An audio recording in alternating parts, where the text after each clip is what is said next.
งามเลยออเดอร์นี้ป้าตัว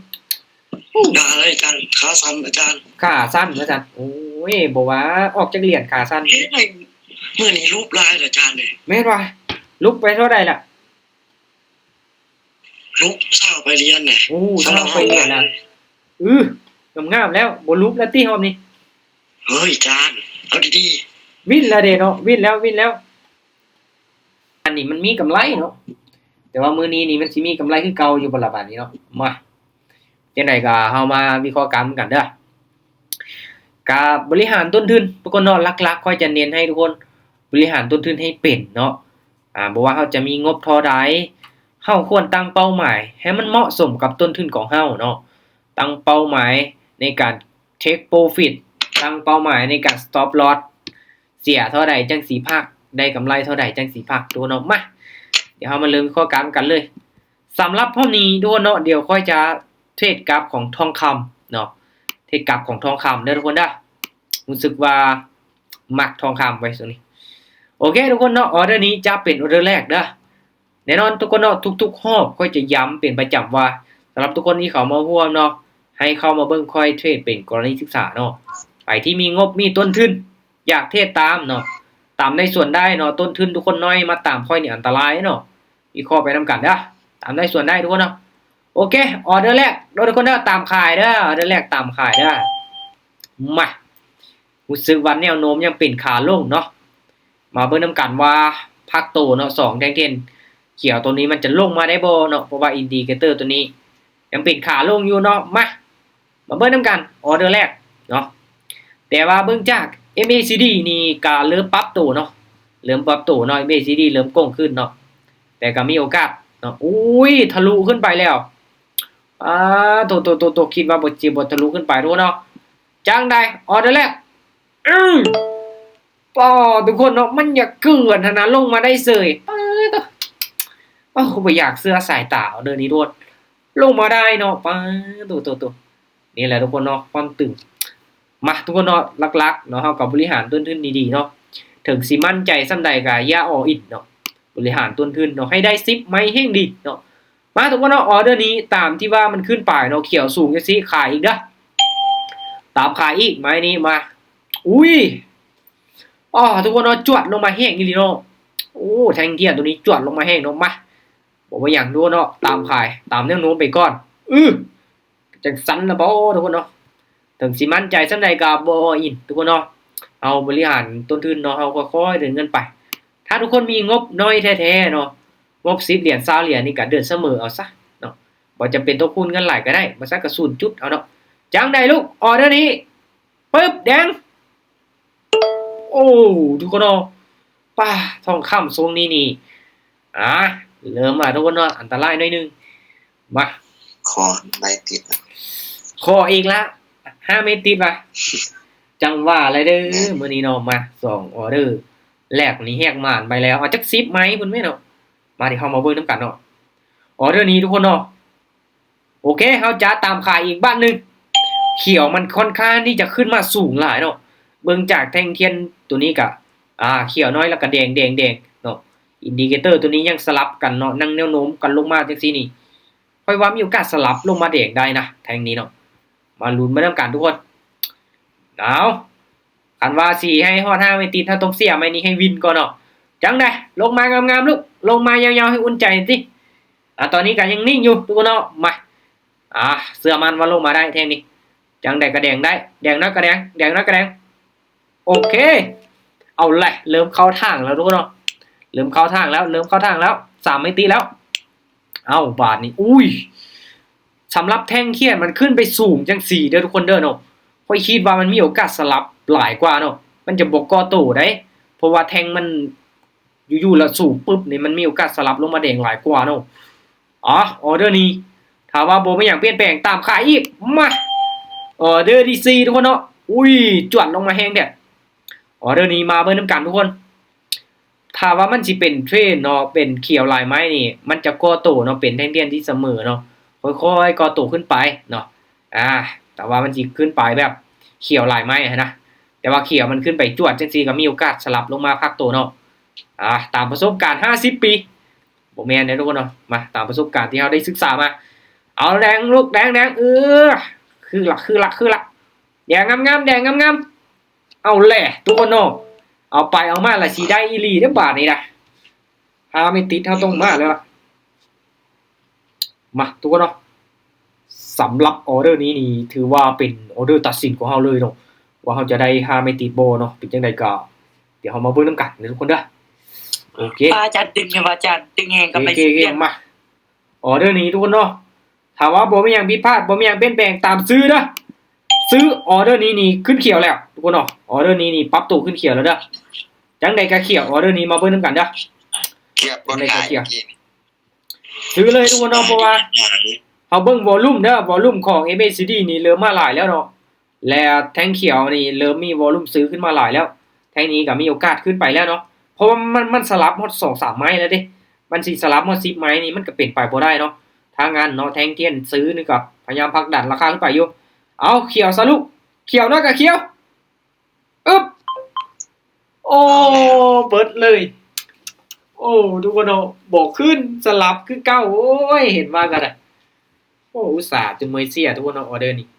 อุ้ยบ่ได้ซ้ำบ่ได้5ไม่ติดซ้ำทุกคนเนาะโอ้ผิดหวังโอ้เป็นตามขายก็ดีเนาะมื้อนี้นี่เฮามากับขายทุกคนเนาะดวงมากกับขายโอเคคูณเงินนะ กำไร10 โอเคไปกันต่อเนาะคูณเงินออเดอร์นี้ลองขายอีกบ้านหนึงมึงดูลองขายอีกบ้านหนึงมึงดูอุ้ยทุกคนเนาะออเดอร์นี้ค่อยคิดว่าจังได๋ก็สิจังได๋ก็เขียวนะบัดสุดท้ายมันลงมาสลับแดงอีกป้าบ่คิดบ่ฝันโอเคทุกคนเนาะออเดอร์นี้ก็ถือว่าคูณเงินไปอีกเนาะ20เหรียญเด้อเนาะ10แล้วก็ไป20ตัวนี้ก็เป็นแท่งเด็ดสลับมาหลายอีหลีเนาะอุ้ยบ่คิดว่าสิสลับมาป่านนี้เนาะหรือว่าแท่งนี้จะขึ้นไปเขียวแล้วหรือว่าแท่งนี้จะขึ้นแล้วจังได๋ลูกลงมาสลับอีกทีคันเก่งนะแดงนั่นก็แดงปอทุกคนเนาะกันเฮาขายมื้อนี้นี่โอ้เฮาได้กำไรเฮ้ยห้าไม่ติดโอ้เสียดายทุกคนเนาะเห็นบ่เขาออเดอร์ขายไปทุกไม้ซื้อไปไม้เดียวเจ็บมากโอ้ยเสียดายมื้อนี้เขามากับขายเนาะโอเคบ่เป็นหยังมาปรับเงินไปต่อทุกคนเนาะเอาเริ่มนับ1มั้ยเนาะอยากได้5ไม่ติดก็เริ่มนับ1มั้ยออเดอร์นี้ทุกคนเนาะออเดอร์นี้ตามขายอีกมาลองเบิ่งดูมันสิลงมาแดงจังไม้บาดนี้เนาะมาลุ้นเรื่องกันทุกคนเนาะเพราะว่าแท่งเทียนนะทุกคนเด้อเฮาสังเกตเบิ่งแท่งเทียนอุ้ยแท่งเทียนมันห่างออกจากเส้นตัวนี้เนาะตามได้ส่วนได้ทุกคนเนาะก็มาลุ้นเรื่องกันจุดนี้นี่คือวาล์วนะปกติเฮาจะตามซื้อแหละแต่ว่าเนื่องจากว่ามันสลับมาหลายเนาะก็เลยลองเบิ่งว่ามันสิสลับไปจังไม้เนาะแดงมาทางนี้ก็แดงทางนี้ก็แดงทางนี้ก็แดงออเดอร์นี้ก็แดงบ่น่าเห็นบ่ทุกคนไล่มัน1 2 3 4 5 6 7ปอดถูกคันเฮาขายเนี่ยเฮาวิ่ง7ไม่ติดมาทุกคนโอ้ ตึกเทวาอาจารย์นี่ตึกจ้าใช่ป่ะ เฮ้ยมาออเดอร์ที่3นับไหมไปกันต่อทุกคนเนาะเทคนิคมันจะเกินนะเกินเลเวลนะมาออเดอร์นี้ทุกคนเนาะถ้าว่าบ่มีหยังผิดพลาดตามขายอีกขึ้นมาสูงแล้วเนาะเบิ่งจากต้นเก้านี่เนาะเห็นบ่จุดที่มันเคยขึ้นมาฮะอีหยังก็ เมื่อแล้วเรียนสไตล์ บ่ว่าค่อยพลาดแต่ไม้เดียวน่ะเบิดแล้วว่าจังโอ้บ่ได้บ่ว่าเอางบมา พั นี่ นไม่เดียวได้จานพันไม่เดียวได้ ออเดอร์นี้ก็มาเบิ่งนำกันเนาะว่ามันสิสลับลงมาแดงอีกบ่เนาะมื้อนี้นี่ได้ว่าเขาถึกช่วงที่กลับตัวเป็นขาขึ้นแต่ว่ามีแดงอย่างเดียวเนาะจังไดลูกแดงบ่ข่อยว่าแล้วมื้อนี้จังไดมันก็แดงอย่างเดียวทุกคนเนาะ อาจารย์เลย 3ไม่ติดแล้วมาอีก2ไม้เขาได้5ไม่ติดมื้อนี้นี่มันสิช่ำใดมาถ้ามันขึ้นเขียวสูงนี่เฮาเก็บขายอีกเลยได้ขึ้นไปลูกขึ้นไปสูงๆไปสูงๆเพราะว่ามันสลับมาค่อนข้างที่จะงามหลายเนาะโอเคขึ้นมาสูงจังซี่ขายอีกเบิ่งจากนี่MACD ก็ขึ้นมาสูงละเนาะแท่งเทียนก็ขึ้นมาสูงละเนาะมันก็สลับมาหลายละมาเอาสิขายอย่างเดียวละบาทนี่ทุกคนเนาะอาจจะได้5ไม่ติดออเดอร์ที่4ได้ถ้าวินออเดอร์นี้นี่ออเดอร์ที่4ได้เอามาเสียนำกันแม่ทุกคนจังได๋ก็แดง ลงมายาวๆลูกตอนนี้นี่มันเป็นแท่งเทียนสลับคือเว้าทุกคนเนาะมันบ่ก่อตู้นี่มันบ่เป็นเขียวแบบงามๆนะลงมาลูกแดงได้ออเดอร์นี้แดงได้ปึ๊บ เขียวครับ โอ้เบิดแล้วทุกคนเนาะเบิดแล้วแดงเฮาโอ้ยได้แต่7ไม้เนาะ7ไม้8ไม้เนาะได้แต่8ไม้แดง8ไม้ปอเนาะนี่มันบ่ให้เฮาไม่ให้มีติดแล้วมื้อนี้สิบ่ได้เปิดกล่องของขวัญแล้วเบิ่งซุ่มนี่บ่เป็นหยังอย่างน้อยก็ได้กำไรทุกคนเนาะมาโอเคคูณเงินไปอีกเด้อมาออเดอร์นี้ทุกคนมันลงมาแดงจังซี่นี่เฮาจะตามซื้อเด้อบัดนี้เด้อลองเบิ่งเด้อทุกคนเด้อตามซื้อเด้อ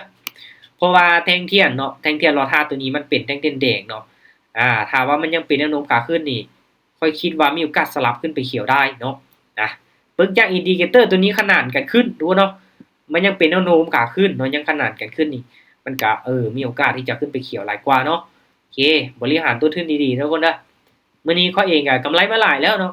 เกือบ300แล้วเนาะมื้อนี้เนาะก็เลยรอบนี้ก็เอา500เนาะมาเก็งกำไรเอาจาก10-20% ของต้นทุนเนาะเอาเบาๆเนาะโอเคสวยบ่เป็นหยังทุกคนเนาะถึงเฮาสิผิดหวังจาก5ไม่ติดก็อย่ามันขอเพียงแต่มีกำไรมาไปกันต่อ นับ โอเคเริ่มนับ1ใหม่ไปกันต่อเนาะ10เหรียญคือเก่าทุกคนเนาะคอยเดินกันไปออเดอร์นี้เบิ่งจากแท่งเทียนเนาะโอเคทุกคนเนาะถ้าว่าออเดอร์นี้เป็นเขียวเฮาจะขายบันนึงเด้อถ้าแท่งเทียนตัวนี้เนาะขึ้นมาเป็นเขียวนี่ค่อยจะขอขายก่อนเนาะมาลุ้นเบิ่งนำกันทุกคนเนาะมันเริ่มก้ำกึ่งแล้วเด้อเนาะ สบายดีอาจารย์วินไปจากออเดอร์แหละ เดี๋ยวค่อยมานับให้เบิ่งเนาะว่าวินจากออเดอร์แล้วเนาะวินมา4 5วินมา8ไม้ทุกคนเนาะพลาด2ออกไปแล้ว10ไม้เนาะ อ๋อมาบ่ทันเสมอนี่เมื่อวานในบวกน้ำลายอ่ะ โอ้แม่นว่ะโอ้ตั้งแต่9 โมงเกินเนาะผ่านมา15 นาทีเอาออเดอร์นี้ลงมาแดงได้บ่ออเดอร์นี้ลงมาแดงได้บ่ปึ๊บนี่ไปทุกคนเนาะอันนี้เลยเนาะ ชิปเลยจ้ะ ปรับหมด10เลยตั้งแต่นี้เนาะเฮาว่าสิเอา5ไม่ติดแต่ว่าบ่ได้มื้อนี้โอ้ยได้แต่4ไม้เหลือนับ1ไม้ ถ้าดีเท่าไหร่นะเอาอยู่อาจารย์ถ้าดีเดี๋ยวเสียนิยม มันบ่ค่อยสวิงแบบตอนนึงมีปานใดเนาะมันค่อนข้างนิ่งอยู่เนาะตรงโอเคทุกคนเนาะออเดอร์นี้ลงมาแดงจังซี่นี่ค่อยจะขอตามซื้อบ้านนึงเด้อตามซื้อบ้านนึงตามซื้อมาลุ้นเบิ่นำกันทุกคนเนาะถึงแม่นว่าMACD นี่มันเริ่มก้งเริ่มตัดแล้วอุ้ยมาลุ้นเบิ่นำกันเด้อว่ามันสิเบิ่งจาก MACD งามเนาะตัดงามคิดว่าสิสลับเป็นเขียวอีกได้ทุกคนเนาะบ่คิดว่าสิกลับตัวลงมาไวปานนี้เนาะทุกคนเนาะตั้งเป้าหมายให้มันชัดเจนเด้อก็คือกำไร100เหรียญเนาะหรือว่า 20% ของต้นทุนเนาะมาเบิ่งว่าค่อยจะไปฮอดบ่จังได๋ลูกออเดอร์นี้ขึ้นบ่ได้ลงมาเป็น3แดงๆเลยเนาะเริ่มกลับตัวแล้วทุกคนเนาะเริ่มกลับตัวเป็นขาลงแล้วเนาะอาจจะตามขายลงมาเนาะมื้อนี้นี่เฮาขายนี่กำไรงามๆเลยทุกคนเนาะคันแม่นขายอย่างเดียวนี่ประมาณ8ไม่ติดเสียดายไปซื้อสมัยนั้นเนาะเห็นบอกสลับงามเลยเนาะทรงนี้โอเคเอาคุณเงินได้ออเดอร์นี้ซาวมันพักตัวเขียวจังสิขายเมื่อกี้นี้เนาะมันเป็นเขียวทุกคนมันเป็นเขียวจังสิแหละขายเลยทุกคนเนาะถ้ามันเป็นเขียวนี่เฮาก็ขายเลยเนาะลงมาแดงตอนท้ายเนาะมาเบิ่งนำกันเด้อถ้าว่ามันเป็นแนวโน้มขาลงทุกคนเนาะเห็นบ่เฮามาเบิ่งย้อนหลังเนาะถ้ามันพักตัวเขียวปึ๊บนี่มันจะลงมาแดงแล้วมันจะลงมาแดงต่อได้ถ้าพักตัวเนาะเป็นเขียวแล้วลงมาแดงแต่แท่งนี้มาเบิ่งนำกันจวดได้บ่ลูกทะลุลงมาได้บ่เนาะเป็นแท่งแดงนิดหน่อยเมื่อกี้นี้เนาะแต่ว่าอินดิเคเตอร์ตัวนี้ตัดลงมาล่ะเอาจังได๋ลูกแดงบ่โอ้ยบ่ได้ทุกคนเนาะโอ้ยเสียดายยังบ่ลงมาซ้ำเนาะเห็นบ่ยังนิ่งกริบเลยเนาะยังบ่ปรับตัวเธอมาบ่เป็นหยังทุกคนเนาะเริ่มแล้วได้บัดนี้เริ่มมาคูณกันกำไรมา330แล้วมาโอเคเบาๆเนาะเบาๆออเดอร์นี้ทุกคนเนาะมาในเมื่อได้ตามแล้วต้องตามให้สุดนะทุกคนเด้อออเดอร์นี้คูณเงินขายไม้ที่3เนาะมาขายได้ทุกคนเด้อขายเด้อเนาะมันลองเบิ่งนำกันเนาะลองตามMACDถ้าว่ามันตัดลงมาแล้วเนาะอาจจะปรับตัวเป็นเทรนขาลงเนาะแต่ช่วงนี้ค่อยเชื่อมันว่ามันจะเป็นไซด์เวย์หลายกว่าเนาะก่อนที่ว่ามันจะลงได้กราฟมันอาจจะไซด์เวย์เป็นสลับเขียวแดงเนาะป้าปนกันไปลงมาลูกลงมาออเดอร์นี้ป้าตัวสิขึ้นไปเสิร์ช เดี๋ยวซูมเบิ่งคักๆก่อนจังได๋ทุกคนออเดอร์นี้ลงมาแดงได้บ่แดงได้บ่โอ้นิ่งแท้ป้าทุกคนเนาะเหลิมล่ะ โอ้อาจารย์ เบิดระบาดนี่พลาดไป3ไม้เบิดเอาแลทุกคนเนาะกำไรมาหลายนี่บ่ได้ติสิมาหายตอนท้ายที่บ่เอาให้เนาะมาแต่ก็คือว่าเนาะยังบ่ทันได้ตามเป้าของเฮาคุณเงินทุกคนเนาะโอ้ยมันคือบ่เป็นขาลงว่ามันนิ่งจังซี่นี่อันตรายเนาะโอเคไม้ที่4ทุกคนเนาะตามขายอีกไม้หนึ่งเนาะตามขายอีกไม้หนึ่งเนาะในเมื่อได้ตามต้องตามให้สุดเนาะมาลุ้นมาทำการทุกคนว่ามันสิปรับตัวเป็นเทรนขาลงให้เฮาได้บ่ตาม MACD ได้นี่ล่ะ MACD เนาะตัดลงมาแล้วเป็นแดงแล้วเนาะเฮาตามขายไปไม้นี้ขายมา2แล้วเนาะมาโอ้มันก็นิ่งขี้หลายโพดทุกคนเนาะกราฟเริ่มนิ่งแล้วเนาะเริ่มวิเคราะห์ยากแล้วเนาะจังได๋อ๋อนี่บ่ว่าสิเสมอลงมาแดงบ่เสมอทุกคนเนาะโอ้ยเสมอแล้วถ้าว่ากราฟเริ่มเสมอแล้วก็เริ่มบ่ค่อยงามปานใดทุกคนเนาะมานี่ยังอีกประมาณ2-3ไม่2-3ไม้ก็ได้ตามเป้าแล้วทุกคนเนาะโอเคปรับเงินคือเก่าทุกคนเนาะโอ้ยตลาดเริ่มนิ่งแล้วทุกคนเนาะเริ่มมีข้อยากหน่อยนึงเด้อโอเคอ๋อเรื่องนี้ทุกคนถ้ามันนิ่งจริงๆค่อยจะตามขายอีกมาเส้นมันเริ่มก้งแล้วเนาะเริ่มชัดเจนแล้วว่ามันสิปรับตัวเป็นขาลงเนาะเส้นมันเริ่มตัดแล้วทุกคนเนาะเห็นบ่เริ่มชัดเจนแล้วถ้ามันเป็นขาลงแท้จังได๋ก็แดงทุกคนเนาะจังได๋ก็มีแดงเนาะถ้าเป็นไปได้เฮารอท่าจักหน่อยเนาะให้เส้นมันตัดแล้วก็ตามขายเนาะหรือว่าเบิ่งเอาก่อนก็ได้ทุกคนเนาะแทงเขียนมันแบบโคตรนิ่งเลยโคตรนิ่งเลยถ้าว่าเฮามีกำไรเนาะคือบ่ลองเอาเทคนิคคือเมื่อวานเอามาใส่นะบวกรัวๆได้บาดนี้ว่านี่วันเน็ตวอลลุ่มว่ะว่านี่ก็จัดเต็มเลยเนาะสวยงามจวดลงมาเลยเนาะสำหรับเน็ตวอลลุ่มเนาะก็ได้ผลทรงนี้แหละทรงที่มันเป็นแท็กเทสสลับแบบนี้นี่เขียวแดงเขียวแดงโอ้ได้ผลเลยเนาะคันเฮาตามนี่ก็โอ้กำไรงามเลยแหละโอเคทุกคนเนาะตอนนี้ได้แล้ว90เหรียญมาอีก10เหรียญสุดท้ายมาออเดอร์นี้ตามขายทุกคนเนาะตามขายเลยขายจุดนี้นี่ถ้าเป็นแนวโน้มขาลงนี่ได้ว่าเป็นจุดตามขายที่ถูกต้องล่ะทุกคนเนาะเส้นตัวนี้ตัดลงมาแล้วเนาะมันพักตัวเขียวจังซี่นี่เขาจะตามขายเลยยาลูกยาโอ้ค่อยบ่มักอันตัวมันลงมาแล้วก็ขึ้นไปแล้วก็นิ่งกิ๊บจังซี่เลยเนาะเห็นบ่คือแท่งนี้เห็นบ่มันลงมาก่อนเนาะลงมาแล้วขึ้นมาแล้วนิ่งอยู่นี่เนาะบ่ไปเลยบาดนะเนาะจังได๋กลับลงมาได้บ่ทุกคนเนาะจังได๋โอ้ยอีก10อีก20ยังบ่ลงทุกคนเนาะยังบ่ลงเนาะมันแปลกๆเนาะมันบ่คือกราฟของ Bitcoin เนาะถ้า Bitcoin มันลงมามันตัดลงมามันจะลงมาเป็นแดงเนาะทองคำนี่แปลกๆเนาะBitcoin ก็งามโอเคบ่เป็นหยังทุกคนเนาะลงมาแท่งนี้บาดนี้ใส่ในการบริหารต้นทุนโอเคออเดอร์นี้เป็นซาวเด้อทุกคนเด้อออเดอร์นี้ทุกคนเนาะค่อยจะตามซื้อเด้อตามซื้อค่อยจะลองส่วนเบิ่งบาทนี้เนาะค่อยจะลองส่วนมึงเด้อออเดอร์นี้ตามซื้อเนาะทุกคนเนาะเป็นอย่างคือกล้าส่วนทุกคนเนาะเดี๋ยวลองเบิ่งเนาะลองเบิ่งเพราะว่าที่ผ่านมานี่มันจะสลับเนาะตัวนี้มันจะสลับลงมาแดงแล้วมันจะสลับมาเบิ่งว่าตัวนี้มันสิสลับบ่แล้วก็เน็ตวอลุ่มมันสีลงทุกคนเนาะมารอลุ้นมันนำกันเด้อได้ผลที่บาทนี้เนาะเป็นขาลงแล้วบ่ลงได้เป็นขาลงนี่เฮาจะซื้อเป็นขาขึ้นนี่เฮาขายเห็นบ่วินฮอด7 8ไม่ติดโอ้จังสันก็มีทุกคนเนาะก็คือที่ค่อยเว้าเนาะถ้าขาลงให้จับกำลังเติมว่าจะเนาะมันสิเบิดเวลาแล้วนี่เนาะสิฮอด 10:00 นแล้วเนาะ99.5อีกไม้นึงทุกคนเนาะอีกไม้นึง99.5ยังเหลือ 0.5 สิได้100เหรียญออเดอร์นี้มาเดี๋ยวค่อยจะลอกตามเน็ตวอลลุ่มเด้อตามซื้อเด้อออเดอร์สุดท้ายของรอบนี้เนาะมาเบิ่งนำกันดูเนาะว่าจะเป็นไปตามที่เฮาวิเคราะห์บ่เพราะว่ากราฟที่ผ่านมาเนาะมันค่อนข้างที่จะสลับทุกคนเนาะเป็นขาลงแล้วสลับเขียวเป็นขาขึ้นแล้วสลับแดงงามเลยออเดอร์นี้ป้าตัวด่าเลยอาจารย์ขาสั้นอาจารย์โอ้ย อ้ยบ่ว่าออกจากเหรียญขาสั้น เฮ้ยเมื่อนี้รูปลายเหรออาจารย์เลย แม่นว่าลุกไปเท่าใดล่ะ รูปเศร้าไปเรียนน่ะ โอ้เศร้าไปเรียนน่ะงามๆแล้วบ่ลุกแล้วติรอบนี้ เฮ้ยอาจารย์เอาดี วิ่นแล้วเด้เนาะวิ่นแล้ว ๆ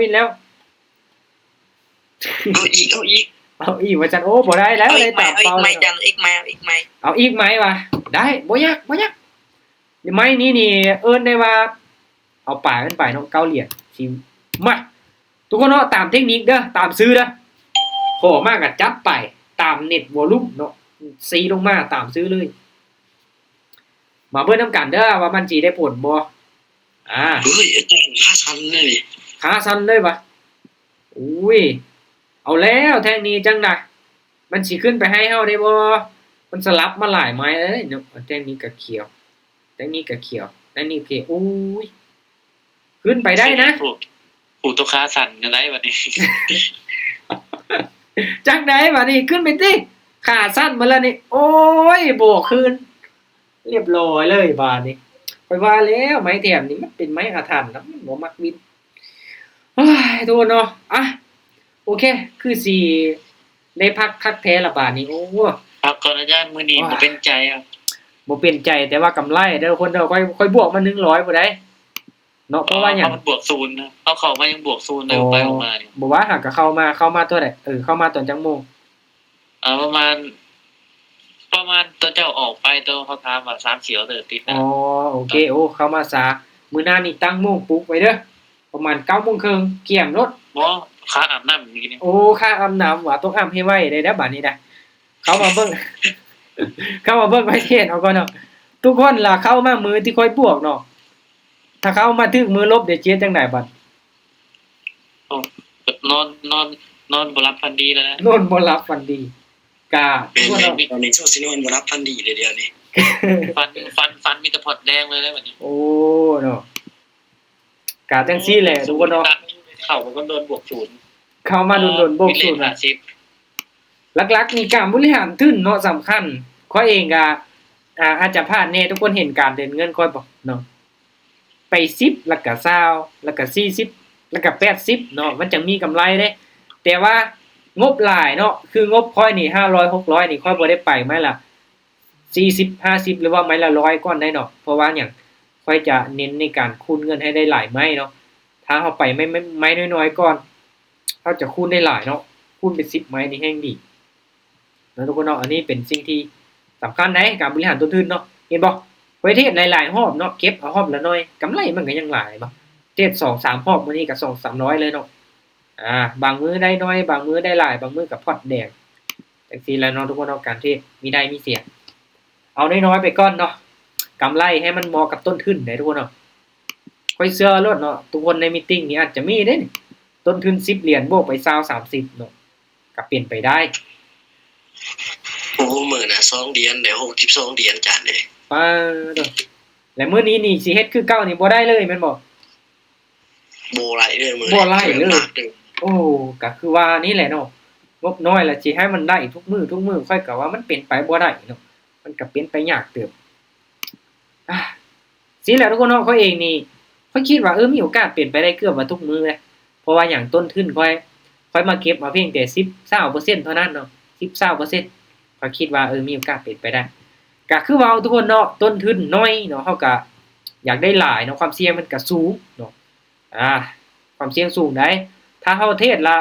ได้เสียได้เสียละเกมโลดเนาะพอดแดงบ่มีกำไรถ้าวินรัวๆนี่ห้อยต้นทุนน้อยนี่จาก 4-5 เหรียญไปฮอด20-30พุ่นแหละนี่มื้อนี้ก็เกือบแล้วได้5ไม่ติดเนาะได้แต่4ไม้ช่วงแรกๆ4ไม้แล้วก็พลาดแล้วก็3ไม้แล้วก็พลาด2ไม้แล้วก็พลาดมันจะลุดลงเนาะหลังจากนั้นแล้วก็พลาดแล้วก็วินพลาดมีกำไรโอเคตัวเนาะเอาอัตราชนะก็ประมาณ 60% เนาะก็ยังถือว่ามีกำไรเนาะจานหยุดแล้วบ่หยุดแล้วเนาะหมดเวลาแล้วสิฮอด 10:00 นแล้วทุกคนเนาะน่าจะเป็นมื้ออื่นพุ่นแหละโมงเก้าโมงเดือน9โมงศึกษานำกันได้ ขอบใจละลายอาจารย์ขอบใจ โอเคเข้าใจทุกคนเนาะเข้าใจทุกคนที่เข้ามาร่วมศึกษานำกันตั้งใจทุกคนเนาะทุกๆการลงทุนมีความเสี่ยงเนาะการเทรดนี่ผลตอบแทนสูงความเสี่ยงสูงต้องนำเงินเย็น มาลงทุนเนาะอย่าเว้าได้ไปเอาเงินแช่ตู้เย็นมาเทศนี่บ่เอาเด้เนาะ แม่นอาจารย์ มันคนละเย็นเด้ทุกคนเนาะมันบ่แม่นเย็นตัวนั้นเด้เนาะโอเคเอาไว้เป็นมื้อหน้าเข้ามาเทศม่วนๆนํกันใหม่เนาะ โดยอาจารย์ติดตามอยู่ โอเคมีหยังเนาะอยากถามก็ไปคอมเมนต์ถามได้หรือว่าถามค่อยก็ได้ทุกคนเนาะมีหยังอยากปรึกษาเนาะยินดีให้คำแนะนำโอเคเอาบ๊ายบายเด้อเจอกันใหม่มื้อหน้า